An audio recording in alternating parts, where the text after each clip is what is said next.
नीलम Bhojpuri channel के subscribe करे खातिर लाल बटन पर उंगली दबाई और घंटी के चिन्ह पर क्लिक करके नया नया भोजपुरी गीत के आनंद उठाई।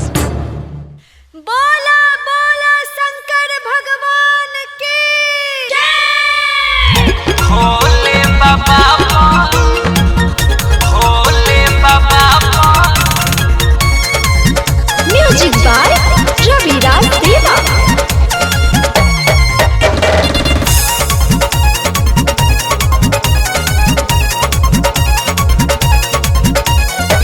आइल बा सावन में बड़े महामारी, छोड़ी हजम सोना हो पहिला सोमारी। पहिला सोमारी पहिला सोमारी। आइल बा सावन में बड़े महामारी, छोड़ी हजम सोना हो पहिला सोमारी। कहतानी बात जवन ध्यान से सुना, जानी टार दीहा।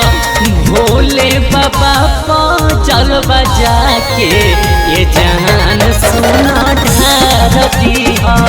भोले बाबा चल बजा के ये जान हमर ढार दीहा।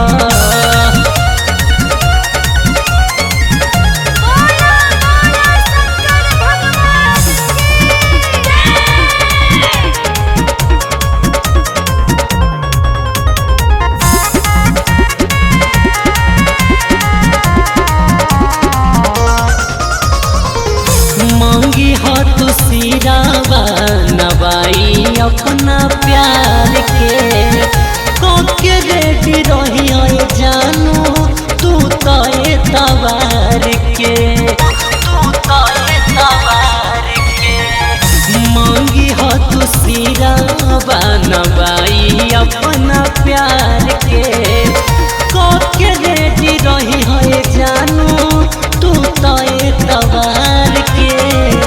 होई हजन उदास जाने आइब तोहर पास, जन विसार दीहा नाही विसार दीहा। भोले बाबा चल बजा के ये जान सुना ढार दीहा। भोले बाबा चल बजा के ये जान हमर ढार दीहा।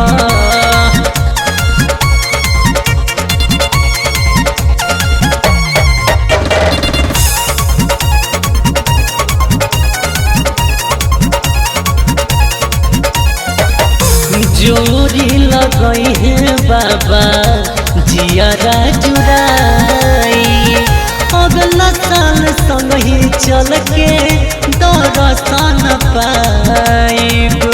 दर्शन पाइब।